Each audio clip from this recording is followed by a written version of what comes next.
Well, we tired. Man, I'm gonna just say this here. We should have had that theme song. It's you, and I back together again. Danny Hathaway. Yeah, That's boy, what that was I'm a strong stuff. Yeah. I apologize on behalf of Donnie for that. Man, so excited to be back in that black court again, Jay, man. We gonna do it again, man. We got a little special guest with us tonight, though, man. For real, it's exciting stuff, man. Man, we got a homeboy, Legend, a homie, a friend, legend. my dog, my partner. You know what I'm saying? Yes, sir. Yes, sir. My man Mike Lee. What up, y'all? What up? Glad to be back. Everybody in the building, even behind the scenes. We can't talk about that, though. They're in the building, too. K-Harris, how you doing, man? Man, doing good, man. Excited to be here tonight, man. Mike Lee, it's so exciting to have you here, and always good to be with my brother Jay Hill, man. I chomp at the bit all week to get here, man. Listen, man, around, about noontime on Wednesdays, I'm like, God dang, man, we gotta wait one more day before I see Ken and Graham. Now Mike Lee in the building. I feel real good. What man. up, man? What's happening, man? Mike, I just seen you a couple weeks ago, brother. How you doing? Thriller Hill. Man, know what? It was such a pleasure to have you in the building. Man, thank you. And again, I have to thank you again. Oh, no doubt. You contributed so much. I appreciate you saying that. And we're going to do it again. Yeah, we're going to We're talk gonna talk about about it tonight. Okay, We're gonna talk about it tonight. Cool. Man, Mike trying to dominate because he got the new joints on. Yeah. The new thing. I just had to say hello to my brother. I had spoken to my brother here. I had to make sure that I observed my Listen, brother there. I thought Mike had, he got radicalized, though, you know what I'm saying? I ain't know why. It's smooth, though. I like it. It's real smooth. Man, what we talking about tonight, bro? Man, you know how we do it, man, in the black court, man. We start off with those vegetables. Mm-hmm. Like we say, Mike, how your grandmother always say, eat your vegetables You first. gotta eat your peas, baby. We're going to eat the vegetables first, man. And tonight, man, the vegetables they're going to be tough to digest, man. This is sad stuff. But we also have an expert, how they say, in the building. Mm-hmm. We got Mike Lee in the building, and we're going to address a very tough situation. And then we're going to go ahead and move on to that dessert and talk about your boy tripping up there in Michigan. I want to see if you had any Michigan stuff on, man. You know what? Listen, man, this is the perfect. Man, I've been so excited about this all day, especially when I found out my man Mike Lee could, we don't call him Michael Lee, his name Mike Lee. Yeah. When I found out my guy Mike Lee was going to be in the building. And I don't know, man, if we got too much dessert tonight, because how I feel about this Juwan Howard situation, man, I think we got some roasted, what you call them joints? Roasted cauliflower, and we got some black and broccoli. We got both of them. We just we eat vegetables twice. Now? Yeah, just different colors. Don't forget the tempura. Yes, sir. Tempura, dog. We going on there to the Japanese restaurant now. Hibachi, dog. Hey man, but look, before we get started, Jay, I did want to say this, man. It's a tough night, dog. Ukraine situation kicked off this morning. Man, I know we're not going to talk about that. Well, I did want to at least mention it, man, is that prayers for all the citizens there in Ukraine. Russia has invaded as of today. Very serious situation. And I know everybody's a little nervous about how things are going to spin, but we'll see and we'll keep praying, man. Yes, sir. Shout out to our prayers for Ukraine. Just when you think that things have settled down, COVID numbers are starting to drop, then you have this little situation and you're wondering, like, okay, is this going to blow over soon, or is this going to mushroom into something bigger? Oh, man, Putin is out there playing chess. He playing chess. We've been playing checkers, man. He's playing chess, man. Yeah, and I think he had some of this playing for a really long time. But anyway, we got some other stuff to get to tonight. Man, I'm so happy that Mike came through, because he has been in the media recently with the Charlotte Hornets and an initiative that he did. We wanted to start off kind of there and then talk about the unfortunate situation involving Chelsea Christ and talk about mental health and mental health awareness as it relates to the black community. And both of us have had conversations with Mike about it. You were involved in some of what Mike was doing with the Hornets. And So, Mike, man, first of all, man, if you could just tell our wonderful listeners a little bit about what you've done with the Hornets, and then we're going to talk about this really, really sad situation with Chelsea Chris, and see if we can't help some people, man. Okay. Yeah, absolutely. Well, Ken, as you know, I mean, we go way back. We brothers all in here. We brothers. We got plenty of years together. And one of the things that I dove into, and it was a natural attrition that I began to get involved with mental health. I was successful in getting several certifications. I actually began to write my own curriculum after a while, and I'm proud to say that I have one of 13 mental health curriculums that's authorized by the state of North Carolina, the only African-American male with one. Congratulations, And bro. so, it's kind of like the song went, you slipped and fell in love, because I dabbled initially. I just enjoyed helping someone. And when you see the outcome of helping somebody, puts excitement on you. Like, I helped Shorty. You know what I'm saying? I'm the kind of guy that, one of the things that I like to say is that I hear elders speak, when I hear these elders speak in the neighborhood, and they see our youth, and they're afraid to approach them because they may have a pistol in their waist, a blunt in one hand, a bottle in the other hand, and they're not going to go over there and mess with that youngster. But you know what a grot is? This is the library, Walker Library. He's the older gentleman. That's the Wall of Wisdom is at. But he's afraid to go over there. Well, me growing up in the streets of Detroit, but blessed to get an education, I know that these individuals, if you know how to approach them and talk to them, you can talk to them. So when I go over and talk to them, because that's who I want to talk to, I used to think they were a lost case until I got heavily involved in the mental health. And I was so wrong. And I have to say that I was wrong, 100%. I was definitely wrong. He said, man, this guy's just a menace to society. No reason. Just all those, those words. Totally wrong. But when I get a chance to talk to these young fellas, what turns me on the most, when I get ready to walk away, they be like, all right, thanks, Unc. Good looking out, Unc. I'm Unc. I approach them in one thing, but you have to let them know, young man, the only reason I'm here today, because I didn't get caught. I want you to know that. I'll just be straight up with you. And I didn't want to die young. I didn't want to be on drugs. I didn't want to go to prison. Like everybody around me growing up in the city, the motor city of Detroit, that's what was happening. I go home today, they hail you as a hero. I'm no hero. I'm just a guy that made it out. So, that's kind of what the premises was. And, I just began to grow more and more and more and more into that mental health field. Recently. What's the name of your organization? Okay.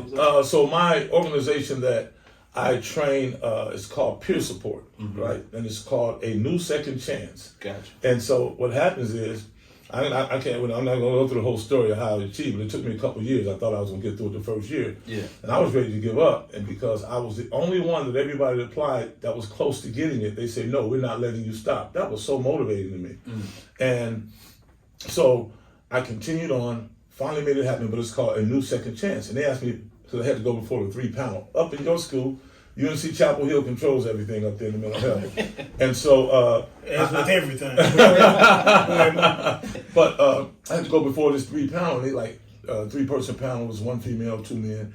And it was like, where'd you get the name from? And I said, well, man, I got the name because I think everybody deserves a second chance in life. But if you just getting a second chance, we all gonna fail. You need a new second chance, and a new second chance, and a new second chance. You gotta have enough chances to get it right, because you only gotta get it right once, and you win.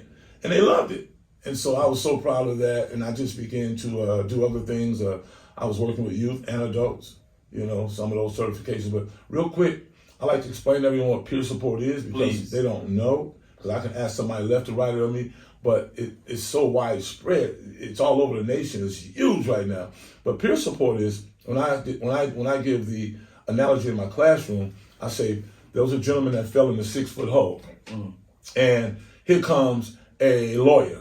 A lawyer comes by and gives him legal advice. Well, legal advice wore off. He's still stuck in that 6-foot hole. Here comes a businessman. Businessman gave him a wad of money. The money was spent. He was stuck in that 6-foot hole. Comes the doctor. The doctor gives him medication. Medication wears off. He's stuck in that 6-foot hole. And then, even here comes the pastor. The pastor comes by and say a prayer. When the prayer wore off, he was still stuck in that 6-foot hole. Then comes a peer support specialist. The peer support specialist jumps down in the hole with him. And he said, you fool, what did you do that for? Now we both stuck here. He said, follow me. I've been here before. I know the way out. So it's about a lived experience. Man, that's what that's why the lights were out. That's that drop the mic moment, dog. What you say? Follow me out. Turn the lights out. Been here before. I know the way out, man. Yeah. So we were explaining it now to the peer support specialist. That's what that's all about. And so we're known as a facilitator because I can train that course. And then I studied another curriculum which is called RAP. And just so you know, RAP stands for Wellness Recovery Action Plan. Okay. And that is a podcast that I have, and I'm just, we'll all be part of that. Yeah. And it's called Let's Rap About It. And it's the reason I like Let's Rap About It, the OGs would rap, they would talk to a girl, let's rap about it. The young fellas think you're saying let's rap spit 16. Yeah. And I ain't, I'm saying Wellness Recovery Action Plan. And the Wellness Recovery Action Plan is a box of tools that anybody can use to get well, stay well. If I know that Jay Hill ain't feeling right because I know Jay Hill. If I go by Jay Hill house, he likes to play music in the summertime, windows open, screen door open, etc.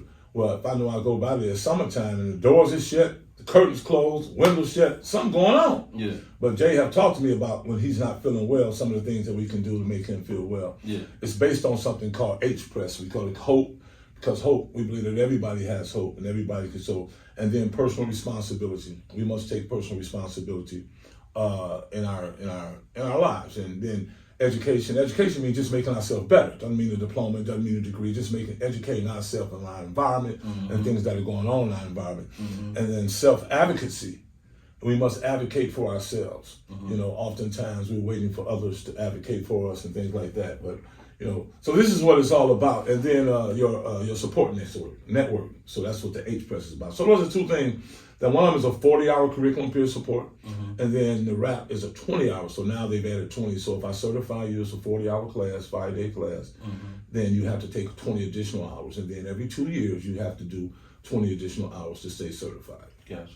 It's all about the lived experience, man. Yeah. Imagine going up in a doctor's office with one of those clients, and you're sitting there, and the doctor is asking the client something, and the client looks at you. They trust you more than they trust the doctor because of that relationship that you have. Yeah. And see, when we talk about mental health, I want to be clear. When we were young coming up, it isn't crazy. It isn't those. We don't use those terminologies anymore. By the way, we don't even. We use person-first language. If Ken had, schizophrenia, I don't call Ken schizo or nothing like that. I say Ken, person first. Ken is living with the condition of. Person first language, even in the world of drugs and we don't call it addiction. We don't use that. We say substance use disorder. Yeah. No, I wonder. Ken, did you have something? No, go ahead. Yeah. No, Mike. When I first met you guys, I used to be envious of like all of the years that you, Ken, and Graham had spent together, all the experiences and stuff that you guys had. And now I sit here and I've known you guys for over a decade. So I've known you as the music guy, the guy that, cut his teeth with MC Hammer. You know what I mean? True story. Yeah. And what was the pivot? What was the thing that made you say, no, this is something I'm really going to cut my teeth in as it relates to mental health? Well, as you said, coming from Detroit, that was my musical background. I cut my teeth in the game. You hear that good stuff with Mr. MC Hammer. Yeah. I came out to Charlotte, North Carolina back in the day. It's like 27 years ago. Ken Harris sent me a package on a kid named Keno Watson. And, we thought it was great. Came out, we were successful in getting the kids signed over to Columbia Records while I was here. I met another group, Perfect Plan. I came for 3 days, ended up staying 3 weeks. Because Ken, Dad fell ill at the time and had to have some procedures, and he had to go to Fayetteville. I wasn't hip to Fayetteville at the time. Fayetteville. I couldn't tell about Fayetteville. Right. He wouldn't have gone there. No. Right, exactly. No. So what happens is, I called the wife. I said, babe, listen, I'm going to head on back home. Ken's dad fell ill. He got to go down there, have a procedure, blah, blah, blah. She said, that's your friend, isn't it? I said, yeah. She said, well, why you not going with him? I said, I'm thinking you tripping. At this time, I'm on the road a lot. Yeah. She said, no, you should stay there and go with him. I called Ken. Ken like, yo, man, for sure. He pulled me out of the hotel. I know where I was at now. At least I was in the Marriott. But he pulled me out of the hotel, put me in the house, man, with the wife and the baby boy. I got pictures holding the little baby boy up in the air. I got no pictures today, He didn't graduate college and everything like that. So we go way back like that. And then, I was successful in working with some of the who's who and did some big records. We won a couple Grammys with, Lil Wayne's record. No Air. Yeah, No Air with George Sparks and Chris Brown. Yeah, that was with Bluetooth. And then the other one with Diesel was the big record, the biggest running little records. You know the name of it. See, that's how far I'm away from it. I don't know the name of the record anymore. But anyway, what happened was this here, man. I just started to really, I found time and I began to just help people, because we're in the helping business. Mm-hmm. I think even from an attorney standpoint, from a law firm standpoint, you're there to help the public. Yeah. We speak very highly of the firm. He did some incredible things over the years and still doing them. But, just so y'all know, the record was Lollipop, because y'all like to Google things today. You know what I'm saying? You can Google that up, okay? You thought of it. Yeah, man, but I've been so, I still love music and things like that. Mm-hmm. But my new passion has been in the mental health field, particularly for our youth and young adults. Mm-hmm. Like I said, because I thought that they were, was just a menace to society. I was so wrong. It's nothing like that. Well, Mike, tell us what you're doing with the Charlotte Hornets, and shout out to my boy Fred Whitfield, our boy Fred Whitfield. Yes. And shout out to Larry Jordan and MJ and that great team over there. Tell us what you're doing. No, man, that was so amazing. So I was able to partner with the Charlotte Hornets to do the inaugural mental health night with the Charlotte Hornets, and they played the Chicago Bulls. And the story behind it is that we were going to do this 2 years ago prior to the pandemic. And it was on Monday, the 10th or the 9th. And they were playing the Cleveland Cavaliers because we wanted to do it where there was a mental health advocate on the other team. And we had a round circle going with Kevin Love at the time. And we were going to do a lot of things. And when I got off, I came home from Detroit on that Monday, and the league shut down. Friday was the 13th that year. So I kept the calendar on my wall just for that purpose. And so the following year, the pandemic was so strong, we could do nothing, couldn't talk about it. And this year, they called me up, and to my surprise, because the first year I was doing it with someone else who was the lead on it, and I was a co-sponsor. So this particular time, they called me, like, hey, do you want to do it? But you have to do it by yourself. I said, I'd love to. And I didn't know how I was going to do the lifting, but I'm not going to tell them, no, it's the Charlotte Hornets. I've been trying to partner with them over 3 years now. Yeah. So I called Jay early on. Jay threw me to the wolves a little bit. Look, hold up, man. What time you want me to show up to the game? I'm getting a little reputation on this podcast, man. No, but that was a good wolf throw. It was a good wolf throw. When we say that, it was that self-advocacy. We get it up to speed to here, man. You're doing it. You said, I like what you're doing and all that. Get it up to this speed, holler back. I said that. You like the show. You big time. You to say that. Yeah, what I'm saying? I ain't call you on him. I didn't think I needed no help at the time. You know what I'm saying? I thought I could handle that situation. Right. No, but partner with the Charlotte Hornets, man. Shout out to my man Marcus McNutt over there, because even during me getting that phone call, my main contact at the Charlotte Hornets he wasn't terminated.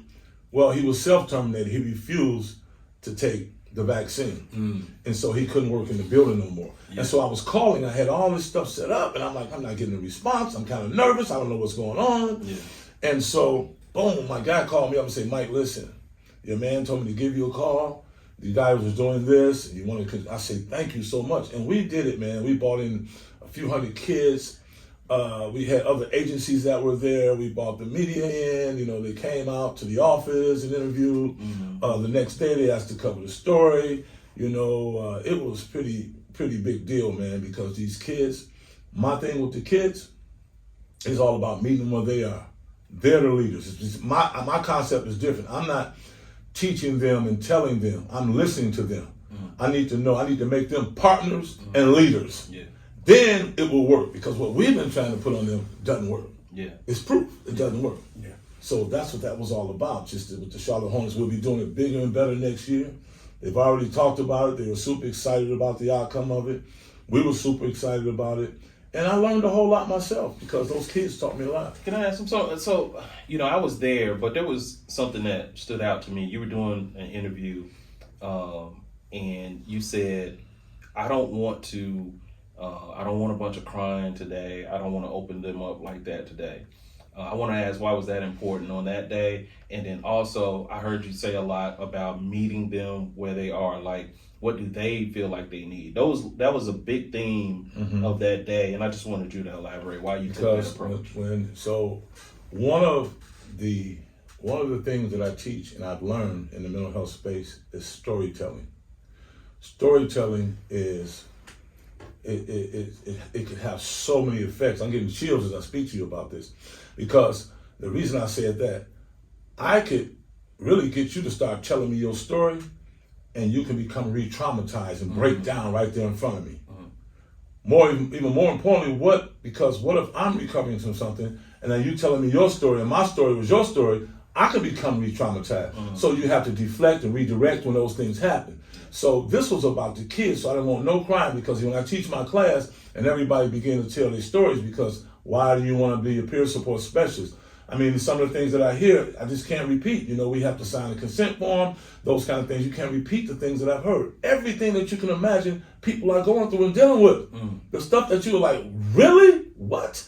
And it's like I'm sitting there and I have to be like, stern, not a negative stern, but I have to compose it because I don't want to break down. There's been some times where, it's crying in every one of my classes. So I didn't want that, because these are kids.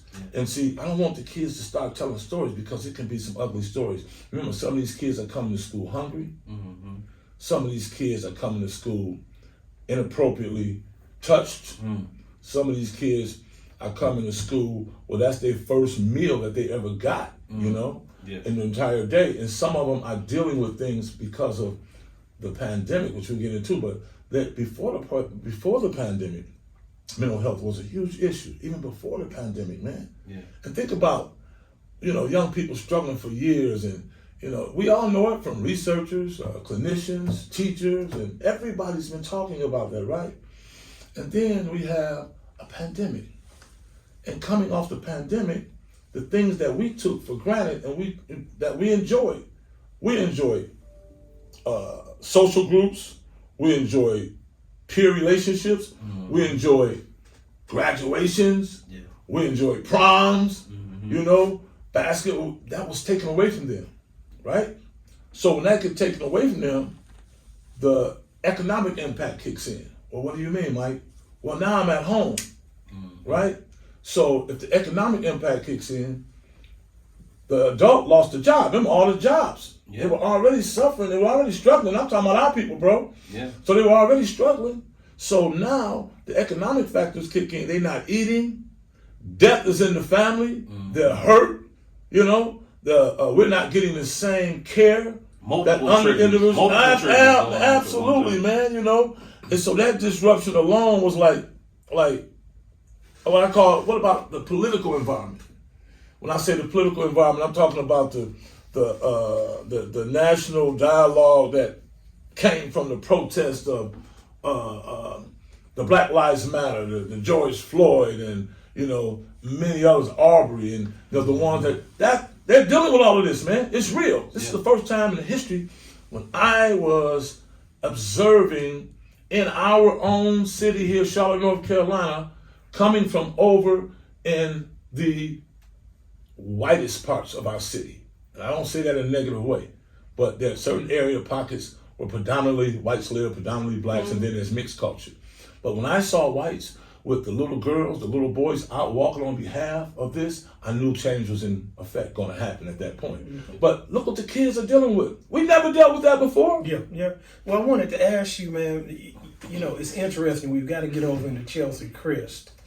You talked about isolation, and that profound isolation caused, or that was laid on some of our youth and children because of the pandemic, not being able to get out and socialize. I want you to talk a little bit, Mike, about this concept of a person who appears to have it all, but inside they're going through it all. Chelsea Chris was what you would probably consider to be one of the most beautiful, intelligent, accomplished, dynamic women you might have ever met. She was not only Miss USA, she's a lawyer. She's on Extra. Yeah. She just was almost. You remember that song of Chaka Khan and "I'm Every Woman"? Yeah. That was her. Absolutely a magnificent, stunning woman in many, many ways.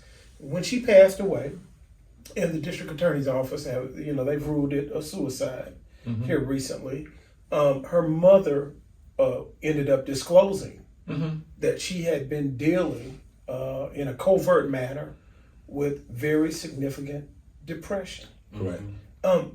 That's the interesting dynamic for me, Mike, and I know it's an accurate dynamic for some people because I know people who are like her, who seem to have everything. Right. But inside, man, they're going through something. And I can just imagine how difficult that is to have the weight of the world and those expectations on you, but inside, you're crumbling every day. Well, the thing that you said was appearance. That was your first lead off, the appearance of. And that's exactly what the situation was. You understand something that we have to look behind the curtain.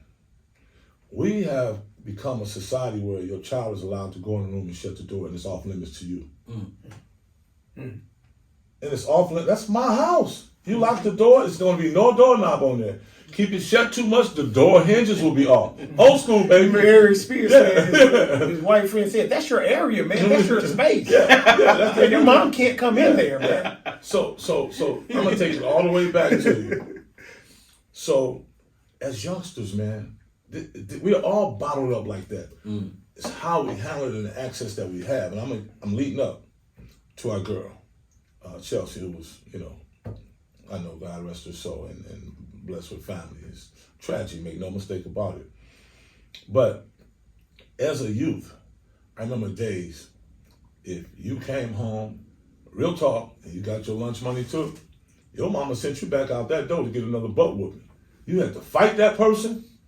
You understand what I'm saying? If you got anything took from you, you were sent back out there, bro. For real. And you had to fight that person. We were living in an era when you were to be seen and not heard. So that means things are building up on the inside of me, even as a child. Even as a child. Things. I can't even talk because I know the consequences of opening my mouth. There was no two-way conversation about it.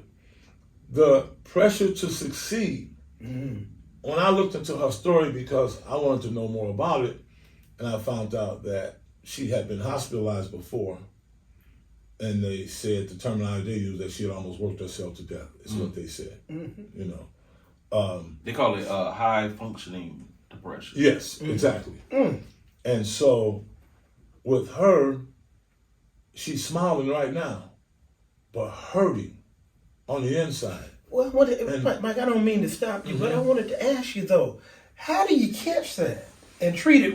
It seems like this is a person, Jay, where you almost don't have any signs because she's living such a magnificent life. You know why? You know how you catch it? I'm tell you why she get away with it. I mean, we're just talking about the concept. So now, we've moved. Let's talk about how these things happen. Here's how they happen. When's the last time you asked your nephew, your son, your daughter, how they doing? What they say to you? Good.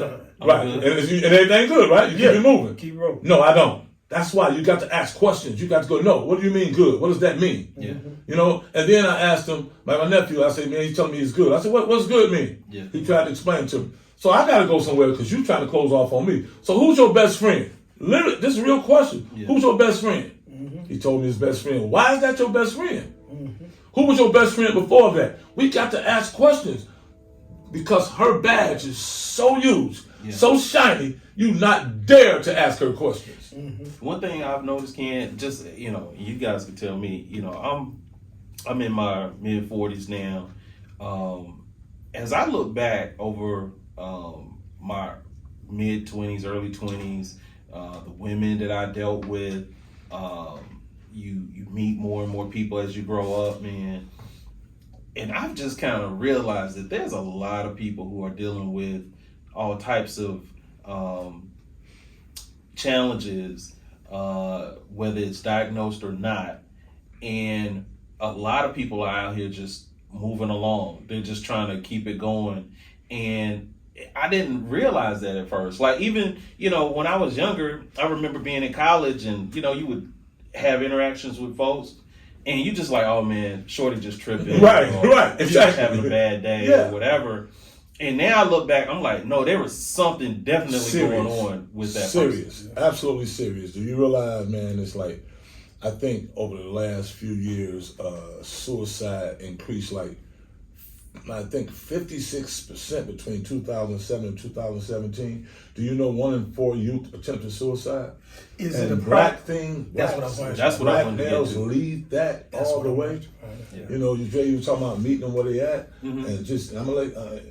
You want to say something? Right No, now? go ahead. I want you to finish that thought, but I want to dovetail off of you that. talk about meeting them where they at. My thing is meeting them where they at because the reason I say meeting them where they at is that we have to put more resources in their space. We can't put additional things on their plate. They shouldn't have to call Ken at the office, make an appointment. That's reaching out. It's too much on their plate. Wherever they are, if it's around their friends, the resource should be there. If it's on the internet, if that's where they are, it should be there. In the school, it should be there. Yeah. I don't have to reach out nowhere. Yeah. Because if you ask me to reach out, that's too much of a lapse of time, and I got time to think. Well, there was one thing I thought about it for a long time that I wanted to make sure, a long time today that I wanted to ask you in person. Do you feel like, I feel like when we were kids, I'm a little younger than y'all, but a couple of months. Do you feel that, is there a difference as it relates, like are more kids diagnosed with some type of mental health condition now? Like, do we deal with mental health less, or did less people have some kind of mental health condition, or is it just that it's more diagnosed, and last piece, or is it more things contributing to mental health challenges now? Well, not really. And yes, there are a lot of more things. Walk you through. So when we were growing up in the city, especially in Detroit, and I'm sure in any city, if you said something about you needed some help, you were labeled crazy. Yes. You could never get up and down that street again. Period. It was taboo. Your parents didn't want to have nothing to do with you.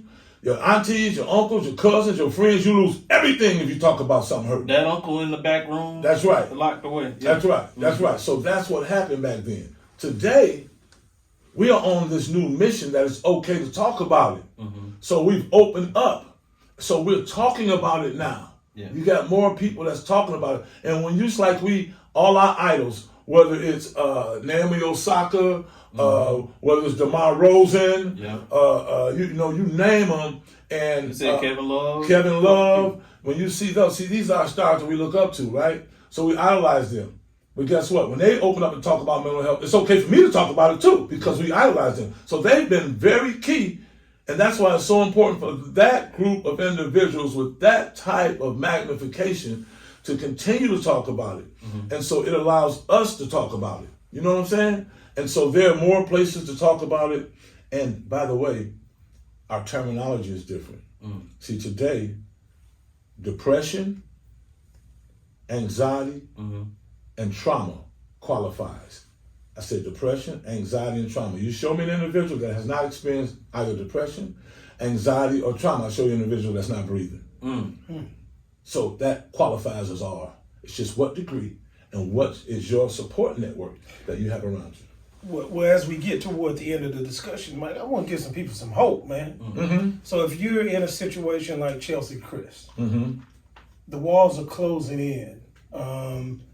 You are out here with pressure from every direction. What can you do, and is there still hope even when you get toward that situation where you really feel like all those walls are tightening in and you're really starting to feel that anxiety and depression? What should you do, and is there still hope even at that stage? Yeah, and I'll say this here. See, her situation is super stardom, super unique. We can't use that as the norm. Because who's going to say something to her? Her badge, again, was too shiny, too bright. You said it. Bona fide attorney. Beautiful. Miss USA. Star reporter and other things, that she has going on. So it's nothing, you don't identify anything to talk about with something like that. Yeah. But let me say this here, Jay, because this is the key. when I asked those youth, and this is going to help us, when I asked those youth, I said, so what do you do when you ask the young girl, what do you do when you find one of your friends, and I put chills on me and blew me away, what do you do when you find one of your friends are not acting normal, y'all are not, you can see something that's going on, what do you do? She said, I sent them down to my mama's house. I said, you sent them down to your mama's house? What do you send them down to your mama's house for? She said, because that's a safe place. Blew me away. That's a safe place. So what happens is we need to begin to, again, put those resources out there, but we have to talk. We have to encourage them to help each other because we thought it was too cool to talk to somebody about something. Anything goes. If I see you dealing with something, let me help you. And that's what we're trying to get the word out. If you see anything that's not going normal or something that you guys are used to doing this, like I say, if Jay, got his windows down and the door shut summertime, and I know he always got his door open, you got to look for those keys. But what I'm asking, Mike, is what if it's me? What if I'm the one who's feeling it and depressed like she was and down and feeling the pressure? What can I do? We have to seek help first, and get help. Well, you're not going to know to seek and get help on your own. Yeah. Your support network must recognize something. See, that's the whole deal. So I have to recognize something, man. Ken ain't acting right. And then I'm going to come holler at you. I'm going to talk to you. Your team, that's where it comes from. Because, see, unfortunately, mental health is not, there's no cure. Unfortunately, there's no pill for it. There's no one session for it. You can get better, but there's no cure. So once it's identified, it has to be dealt with on an ongoing, regular basis. We must first recognize in our society that things are going on. Forget what you look like. So if you're dealing with it, I'm talking to you, but I ain't talking to you on the shell. I'm talking to you as my brother. So I'm going to recognize some things going on. If I'm talking to Jay, he's talking crazy, or I'm talking crazy, we know each other. So I guess kind of getting Her mother knew. That's what I was about to say. Her mother knew, but her mother did what? But did kept she it know? to herself. Yeah, No, she did. No, She knew. She knew on the surface, Ken. She never went in and talked to her daughter. She never went in and just went in, baby, we need to get help. Like a mother would do, from my knowledge. My mother recognized. She said a few days before all this transpired, she had a discussion with Chelsea, and Chelsea disclosed that she was dealing with some fairly profound depression. And I guess what Mike you're saying is at that point, then the intervention has to be stimulated by those around her. That's when the team's supposed to come in. Yeah. That's when you call the necessary help and resources. Remember, the old saying, it takes a village to raise them. Yeah. She's a It takes superstar. a village to save them. Yeah, right. It does. She's a superstar. Yeah. So you can't stop that train by yourself. You knew that it was coming because she did divulge some of her dealings with you. Yeah. You got to call the cavalry, man. Yeah. Yeah. Yeah. I'm not pointing no fingers. I'm just saying that's what you got to do. Yeah, it's tough, man. It's hard for an individual. Just in my opinion, I think it's hard for the individual to reach out and ask for help. I would say in situations. But if you can, don't be afraid to reach out for help. And then the other thing, like you said, Mike, if you recognize something seems different with someone that you know, don't be afraid to ask them or try to help them in any way that you can. And if someone wants to get help from your organization, Mike, how would they access you? So if they want to get help from our organization, I have a website. It's a newsecondchance.com. Newsecondchance.com. New Second Chance. Yeah, I got phone numbers on there. Okay. And then what happens is when I talk to someone, I talk to them, and if it is something I can talk to them about, because I'm all about the lived experience. Yeah. If it's something that's over me, we have a referral service, and we link them to the higher level of care. That's it right there. That's that thing right there. Yeah. A newsecondchance.com. Yes, Is that sir. right, Mike? That's it. All right, trying to help people out here in the Black Court, man. We got somebody else we need help too. Yeah. Yeah, since we're talking about mental health, Mike, can I ask you a question? Oh, you've been asking me questions all night. I I sound like I'm When getting he set talk up. like that, I get nervous. It sounds like I'm getting set up Don't say right nothing now. about no Cowboys. Hold on. When my If you say eyebrows something get about up- the Cowboys, we know we're gonna got a problem. we know they need help, so we're gonna talk about them later. But is anger management? Before you go to anger management, let me give them a phone number. Please. To a New Second Chance. That number is 980-307-1292. Again, 980-307-1292. And all I do is want to talk with you, just like I told the youngsters. If you need a brother, if you need a cousin, if you need an uncle, I'm that guy. Just call me. Let's just talk about it. Gotcha. Is anger management categorized as a mental health condition? Yes, it is. In fact, it's a diagnosis. It's a diagnosis. And I deal with anger management issues. Yes, sir. That's okay. a fact. All right. That's well, a fact. Listen. You want to set this up, or you gonna? I mean, we finished we said the vegetables. I don't know, kind man. of hard to digest. I think That's a tough one. This might be that Brussels sprouts with that balsamic and the bacon bits. That's that tempura Brussels sprout. Emily from Michigan. I've been waiting all week to talk to y'all about. Go ahead. About Juwan Howard. Let's go. Listen, and we don't have problems like this in Carolina. But go listen, ahead. this is y'all just got Mike Lee is the perfect person. Mike Lee is from, as you've heard, he's from Detroit, Michigan. Motor City. You know what I'm saying? Shout out to I think you're more of a Michigan State brother than a Michigan guy. It's all Michigan. Is that right? It's all Michigan. I ain't gonna take it over. I'm just gonna say this here. We grew up maize and blue. I had family that went to Michigan State football. I had to root, right? And you know, Magic Johnson caused us to be Michigan State fans as basketball. Okay, and Coach right. so. Well, check this out, man. Juwan Howard, 5'5", baby, 5'5" of the University, Michigan Fab Wolverines. Four. It's only 4 of them now after what he did. Go ahead. So if I know most people have heard, but you haven't heard. So you know, after the game in sports, you know, especially for Little League and stuff like that, you got the handshake line. Mm-hmm. Well, Juwan Howard and his Michigan Wolverines were playing the Wisconsin Badgers. Mm-hmm. And what happened was, number one, Michigan was getting waxed. Yeah. Getting their butt whooped. Yeah. All right? Yeah. So that's going on. So you know what happens in games like this. Yeah, y'all guys love basketball like I do. Yeah. So you put the scrubs in and everything. So the scrubs, you get a chance. I was a scrub in basketball, real talk. So I understand how this goes. You go in the later part of the game. You getting your hustle on. This is my only time to play or whatever. So I'll go out there, and Juwan Howard, his team, they pressing. Now if you're pressing during a game, and pressing means he tried to call it a man press. You pressing, you know, for our followers that don't follow basketball, is mean as soon as you take the ball out and we start trying to play defense really, really hard, the whole full length of the court to try to steal the ball, right? So what happens is the head coach of Wisconsin, guess what he does? He calls a timeout. He said, hold up, bro. You know what I mean? Y'all trying to get back in this game. Y'all playing real hard. Let me get my guys together because they out here scrambling. Juwan Howard takes offense to that. All right?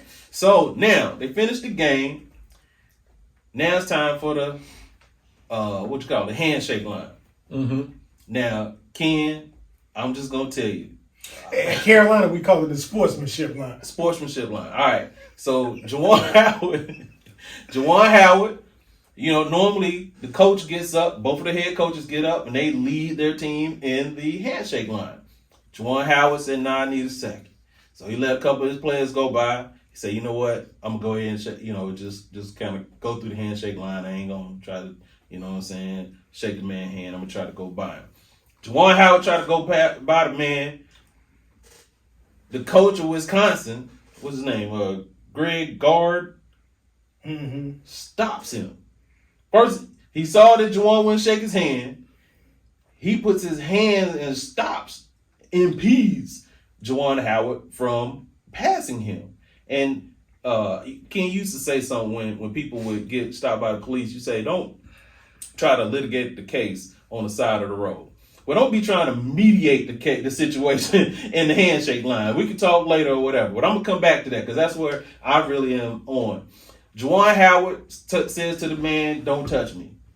Tell him again, don't touch me. Don't touch me. So now there's a little, brouhaha starting. Mm-hmm.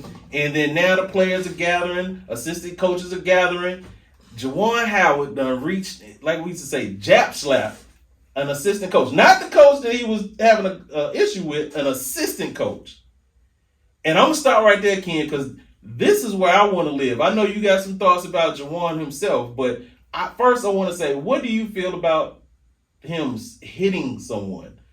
Oh, so y'all gonna double team me like that? We ain't gonna double team. I'm just gonna say this: two fights don't make a right. That's all it is. Okay. Juwan, the bottom line is Juwan Howard is the coach of one of the top basketball teams in the country. Okay, with that, opportunity comes obligation. Absolutely. So regardless of the circumstance, you have to be aware of that obligation. I give you a pass for the early part of the interaction. Don't touch me is something we all say. Don't touch me, man. Well, the bottom line is my personal space is my personal space. But after that, Wow. you got to remember, you're the head coach of one of the top teams in the country. This is in the black court. So Juwan also has to remember he's a black head coach of one of the top teams in college basketball. Right. And we can cry all we want to. We're judged by a different standard. We are. So the bottom line is keep your composure. Don't litigate it then, which is what Jay said. I always say about, police interactions. You can handle that business later, but not getting in a fight, throwing a punch or a jab slap. That's not what we want to take. What you think, Big Mike? I'm surprised at both of you all. Go ahead. First off, the rules is you lose the game, you win the fight. That's the rules, number one. Okay. Now, let me just say something. I thought y'all knew this by now. Didn't y'all? Juwan Howard is from the south side of Chicago. And I'm Didn't thinking, y'all? Hold on. go ahead. Hold on. Go ahead. Didn't Isaiah Thomas show y'all what? This ain't the first time, baby. This is where we get out. It's the Midwest. I thought we'd been through this before. Let me say this here. Again, you're correct. It's one of the top programs in the nation, and it's a African American coach, head of an institution. He's been carrying a lot on his shoulders. Man, I don't care. Hold on. All the kids out there that play sports. But go ahead. No, I'm You gotta building up. start fast, dog. I'm building up because we're talking about I know. because it falls back You to gotta his talk mental. fast It because falls we back got a to lot his to mental say health. about this. It falls back to his mental health. I ain't trying to cover that. I'm telling you right now. Some things when you look at his history and look at he grew up in the ghetto, the pressure that was put on him. The pressure that was put on him to succeed and to take care of his family. Right. This is not an excuse. I'm building. I'm You going sound somewhere. like an excuse, No, dog. I'm going somewhere. Let me get there. I'm driving along. Hurry up, bro. Okay. So what I'm saying is this here. They got up into a situation. The man lost the game. I thought you told me. He said, "Don't touch me." He did. If a man say, "Don't touch me," do that mean don't touch me? Yep. Yeah. that means don't touch we me. admit that. That don't mean don't touch me. Yeah. That means don't touch me. That's right. Yeah, I okay. agree with that. So what are you saying? All I'm saying is that at that time, in the heat of the moment, Juwan Howard made a mistake, bro. He did. That's all I was going to say. Okay. And I'm not saying, I'm not giving him a pass. What I'm telling you is that there's so much pressure on that brother. Y'all talk about the black Man, man. Hold on. Got all that pressure. Hold on, man. Listen. I'm with you. All I'm saying is that the brother got pressure on him all the way back from the 5-5. Listen to me. Listen to this here. Oh, no. Listen to this here. Man, come on. Y'all got to listen to Next me. thing you know, you're All going the to way be back. saying No. Lincoln's AAUT, man. No. Come on, What man. I'm We saying can't go is back like that, Mike. What I'm saying is that everything that has been inside of him for years Came out in he that slipped moment. up. Yeah, he slipped Stop, up. Mike, He I'm not slipped listening. up. That was Hold part on. of the reason. That was part of the reason. Man, I don't Okay. like the way All you right, sit all right, right Alex, now. part of the I reason. need to turn. Go One ahead. second, Ken. Hold up. Okay. All right. All right. So here's my issue, Mike. First, I'm gonna ride with Juwan on this. Number one, if like all of us have been in heated discussions or arguments and debates with each other, right? We've played basketball together and gotten upset. I definitely have gotten upset when we played basketball. We'll save some of those stories for another podcast. But listen, let me tell you something. If Ken has been mad at me on the court, I've been mad at Ken. Graham has been mad at you on the court. If Graham or I'm trying to leave or one of y'all are trying to leave and I'm so upset that I need to remove myself from the situation, that's anger management 101. Like, first, separate them. Remove themselves from the situation. Don't touch me. Don't put your hands on me. And Absolutely. Number one, I don't Absolutely. think the head coach of Wisconsin, Greg Gard, I believe is his name, is getting enough flack for that. He didn't get suspended the game. He got fined $10,000. He told guard not to touch you. Yes. Oh, yeah. Right. First, And what happened? First, he didn't even try to touch him. He tried to walk past him. Grab his elbow. He stopped him. So And he then stopped Juwan. Yeah. the head coach of Right. Wisconsin stopped Juwan Howard. He told him Juwan don't touch Howard was trying, he already was upset. He was like, he didn't go to the locker room. He said, let me try to be a big boy, at least walk through the handshake line. Mm-hmm. He walked past the guy. The guy tried shake his hand. Juwan didn't want to shake his hand. Now he putting his hand on him and impeding him from leaving. Okay. Juwan Howard says, "Don't touch me." Did he listen? No. Juwan Howard said, "Don't touch me again." Now by this third time, bro, why you won't let me go? Now by this time, you got teammates coming over here and all this kinds of stuff. And let me say this real quick. Dog, you can't put your hands on nobody. First, Greg Gard, the head coach, shouldn't have did that. Juwan, though, he didn't even hit the guy that stopped him. He hit an assistant coach. Juwan Howard, this is what disappointed me about Juwan. And I'm turning over to you guys. Juwan Howard, right after this event happened, he goes to his presser at post-game press and say, it's so funny. You said it, Mike. Yo, I'm from the south side of Chicago. Dog, don't nobody want to hear that, man. Dog, you are the head coach of Michigan. Nobody want to hear that. But let me say this, Mike. There was a y'all know Dave Chappelle. Yeah. Dave Chappelle used to have a little skit on the show called "When Keeping It Real Goes Wrong," right? And that was the whole theme of that. Yeah. Is that in the moment, you react south side. You know what I'm saying? I get you fed feel. Yeah. But you pay for it for the rest of your life.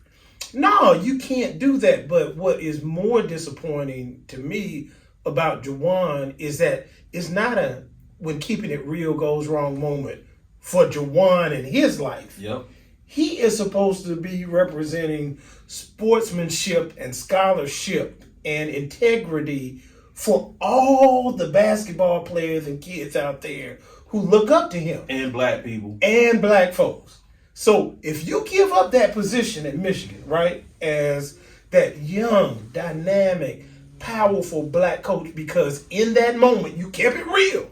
I ain't mad at you, Southside. We have to stop putting a microphone in front of these guys' mouth when the heat of the moment is there, because you're going to hear things that you wouldn't hear. Now, I know, I'm not saying that that's it. I'm just telling you. Also, if I got time to think, I'm sure that if he had time to think, if he had regress, it would have been a different conversation. And what I'm saying is that in terms of hitting this boy, hey man, look, man, the rules of the street is because saying the street stuff. I know, he was implementing street rules. Rules of the street, you hit me, I'm him knocking your boy out, whoever with you. That's why he made a mistake too. You don't hit that man. That man did nothing to you. He acted like somebody cornered him in a nightclub somewhere, dog. He on the basketball court in Michigan. You know what it was? He in Wisconsin. You know what it was? The man lost. He had lost. He was dealing with some things. And then, like it or not, that black and white thing kicks in. I understand that. In their head. But let me tell you, you know what hurt me the most about it was that it gave the other folks the opportunity to say, I told you so. The first I totally disagree. I told you so. Hold on. You gave Juwan Howard a coaching job. So we knew it was going to happen. What about when a white guy do the same thing? I'm not talking about that. They wouldn't have said that. I'm talking about with a black head coach. They said, I told you. Right, I'm going there. And that's what I'm telling you, the additional stress, the additional pressure that's on black men to have to carry themselves differently. That's additional. That's not an excuse, Jay. I'm just saying these are all the bags. But that wasn't the stressor. His stressor was not the fact that, because I'm a black man, I can't smack somebody because I want to. That's the point. The first thing that they said on Twitter, I went to Twitter. That's how I found out about it, was on Twitter. Twitter hit before the news hit. Always. And guess what? They said, guess what they started calling him? Criminal. Mm-hmm. And now granted, there are folks who already didn't like Juwan Howard or any other Fab Five. They call them criminals when they're playing basketball. That's right. But the point is, Mike, and Juwan Howard has to be astute enough to understand this, is that when you do something like this, you give them the license to say something like that. You know what? You gotta avoid that, man. So they know don't run up on Juwan Howard. Stop that. Okay, let's talk about some good things. Mike, but let me ask about that. That's what I'm talking about. They know not to run up on Juwan Howard. But what about the kids, the university? The kids love him. The streets love him. So Juwan wins and everybody else loses. No, the streets love him. Yeah. I'm telling you now. Okay, well, good. Let's talk about the good things about this young man. This young man come from the south side of Chicago. He made it through the ranks. He come out of a high school. He went to college. You know what I mean? He played pro ball. The first man to ever sign $100 million contract in the NBA was Juwan Howard. So it's a lot of accolades that came along with him. Now, that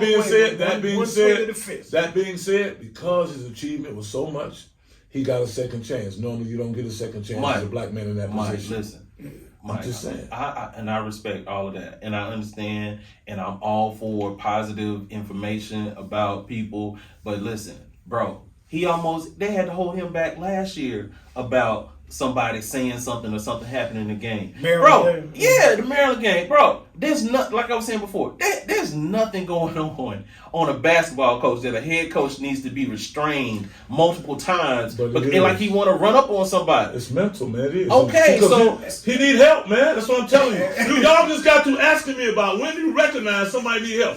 How you telling me a man? Hold on, let me say this here. This is my rap. This is my dismount for everybody. This is my dismount right here for everybody. Anytime you the head coach of the Michigan Wolverines, making millions of dollars, got all that power in your hand, and you go smack somebody, you got a problem. Okay? And you need help, and somebody needs to talk to you. Yeah. So we're dismissing it, we're having fun with it and all that. I'm not dismissing it, but I'm saying that I'm dead serious about he needs help. Okay, that's not normal. Is that normal? You said it funny though, Mike. That was the problem. You said he need help. So that was funny. But that's not normal. That's what I'm saying. And I don't know what normal is, but that ain't it. Yeah. I'll say this, and so let's take it to a bigger picture. This is why I said this. I didn't feel that this was more or less any dessert like on our normal menu, because I feel like I've been in corporate environments, Ken, before I met you guys, where I was a black man walking into a situation where it's super corporate. You got white dudes tripping and doing their little things or whatever, and your natural reaction is to get upset. I remember, quick story, when I was a kid, I could have been like 12 or something like that. My sister and I are, sweetest woman. My wife and my sister are a sweet individual lady. They're great. But she was getting on my nerves. She was being a sister, right? And I got so mad one day that my dad pulled me to the side. He saw me get really upset. And he put his hand on my shoulder and he was like, Juwan, all of them call me Juwan. He said, I need you to stop being so temperamental. I need you to be able to control your emotions a little bit better. And so my question to you, Mike and Ken, what do black men, you brought it up, Mike, so I'm gonna ride with you. This is a black man. His first head coaching job is at the University of Michigan. He's carrying everything with him, being a member of the Fab Five, trying to do well, not lose his job. And I think this guy was poking at Juwan a little bit. He knew Juwan was upset. Yeah. So how do brothers need to handle this stress of what they're doing? Man, we at the end of the podcast, but I'm gonna say this. Yeah. When I was I guess it's probably 7th, 8th grade, we had the Fort Bragg. We had the basketball team. Yeah. So there was only 2 black folks on our team, me and this guy named Hugh. Hugh was like 6'9". Like I'm talking about back when we were that young. But he was real skinny, awkward. But I think there was something wrong with him. He was really, really tall. So he dominated every game. And then, I go out there and shoot a couple of jumpers, act like, we the Lakers. Yeah. Well, there was a game. So everybody was amazed at Hugh. So there was a game we played. Most of the players were white. Hugh got mad. And somebody fouled him, and he hit the kid, and then he threw the ball and hit him and stomped off and ran off the court. Yeah, I was so embarrassed, man. I was like, dang, man, we looking bad out here there. Even then, I was like, we looking bad out here, the African Americans. You like, buddy set us back. but see what I'm saying? Yeah. Yeah, he satisfied his impulse in the moment. He never played again in the league. And that's what I'm saying with Juwan and everybody else who's in that situation. Understand the implication of your actions, not just for you, but for everybody else. Yeah, you can say South Side and go off like that, but that's about you, but man. That was an emotional when he said that. We know that. But you can't keep poking the bear. And let me say this here. What happens is, it's about risk management. It's about once you have X amount of collateral, X amount of money, things slip out then. I'll be honest with you on that too. And I ain't gonna get into Flores. He said it because his family's taken care of. He's got money, so he was able to come with his case. That's a different story, different show.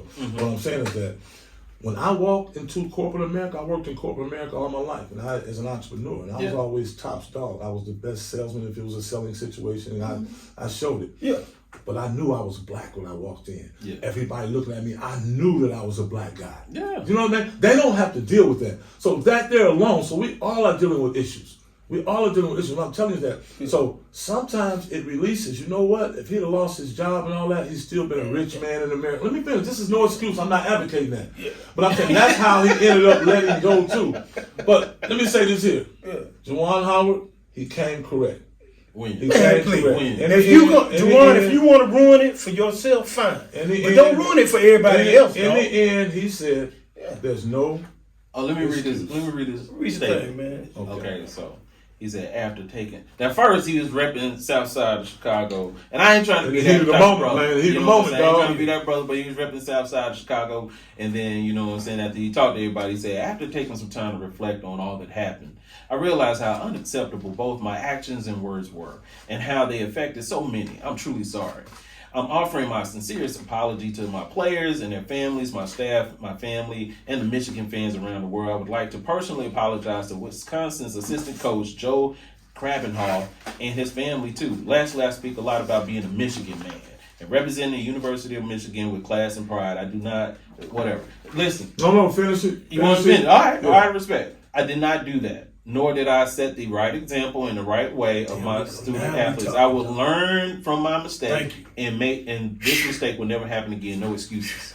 Okay, is that not an apology? No, that's great. We That's get great. that, man. Get that. I'm gonna say damage done though, because if y'all are gonna sit here on this podcast and tell me there's not an administrator in some university somewhere who will interview a black candidate, and when they get back behind closed doors, they're gonna say, "Remember what happened with Juwan Howard?" Doing that anyway. If he get mad, can he handle the pressure? They're doing that anyway. Yeah. Oh no, they are. But you know, don't care about that. I don't want to put another log on that fire. Like that's the problem. They're already doing it. But listen to what I'm saying. Nothing is 100%. You're gonna have overall our black coaches across all mediums of professional sports are damn good coaches in terms of character. And they ain't throwing no punches. Right. But you're gonna have to say nothing 100%. Yeah. With all the pressure that's on them, I'm surprised we don't see much more of it. No, I'm saying I'm surprised. I'm saying I'm surprised. Mike, he cannot do that. Mike, Never. I agree with you. I know you understand that and agree with that, but Mike, he could have got fired. He should have been. Real talk. He should have been fired, dog. No. Listen, Mike. Guess what happened? He struck somebody But first. it was Now, hold on. It wasn't direct. But he touched him. Then on top of that, Mike, what if the guy would have sued them? The guy could have sued him. On top of that, now guess what? Guess what? Now the players got into a fight. What if that turned into an even bigger melee? Dog, people have been fired for far less than that. So he knows somebody at the University of Michigan. Everybody he has great know him. relationships. Okay, and guess what? He did it. It's over with. I'm looking past it. It's done. He apologized. I'm not going to neg him to the wood on it. I'm not going to be one of those folks.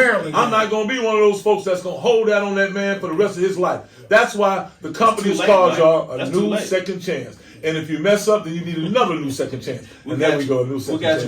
We're going to put it on a new second chance. We're going to put it on the screen. We got you, dog. So man, hey, look, Jay, as we wrap up, man, we you know, ate them vegetables, man. It's real tough mental health, but we had our boy Mike Lee here handling business, man. Charlotte Hornets, y'all took care of business. First, I want to thank you all, both you, Jay Hill. I called him Jelani when I called him. He hung up. Listen. Listen. I get scared. I thought that was you know, that's Thriller right there, for real. That's Thriller. He know what's up. No, I want to thank y'all cats for doing something amazing for the community right here. Thank you. The Black Court, you know, we've had these conversations where you do not hold court in the streets because you're going to lose it every time. You know, get up in there. Get up. Make sure whatever you do, get back in that courtroom, man. No matter what, you got a chance. You do not have a chance because these folks just don't have a gun. They just don't have a police. They got the Army, the Navy, the Air Force, the Marines, or whatever they need to get you with. They'll come in with everything. They support each other like that. So please, man, and make sure you let them know, man, because that, again, this is no pun intended, but when we getting pulled over, we need to keep both hands visible. You know, we need to say yes, sir, no, sir. It ain't about, man, listen, it's all about psyching them out. I get pulled over by a police officer. It ain't about that South Side. It's about that mentality thing. I don't know nothing about the South Side. What that's baby. At that point, I'm straight up LK. when you on the side of the basketball court. I'm straight up LKN, Lake Norman, baby, at that point. Burkdale, baby. I'm Burkdale. You know what I'm saying? I saw it. She was shaking his head like, like, y'all gonna give Juwan a pass for No, that? man, we but can't thank do y'all, that, thank man. y'all, thank y'all. Sincerely, thank you all. Man, it's I been look to awesome, come back man. sometime soon, man, you know, periodically, because I think this is something we can't address it all in one setting, and it needs to be something that we And I believe that there's going to be so many scenarios, man, where we're going to have to dissect it, and so I think maybe you come on and anytime something happen, man, we got to get Mike Lee to talk about this, bro. Come in, man. But look, y'all post those comments about whether or not y'all think Juwan Howard was right or should get a pass for what he did. Or should he have gotten his butt fired? Yeah, or should he got had his behind fired? I'll post the first one. He shouldn't have got fired. He paid for it. He's been suspended 4 or 5 games. He's paid $40,000, and he's also a lot of his reputation. He must rebuild now. I think that's enough. You don't have to terminate the man. Thank you. All right. Well, great night in the black court. Keep Good your hands to vegetables. yourself. Keep your hands to yourself, kids. Be good sports. Always do it the Tar Heel way. All right. See you next time, man. See y'all next time in the black court, Jay. Yeah. Peace.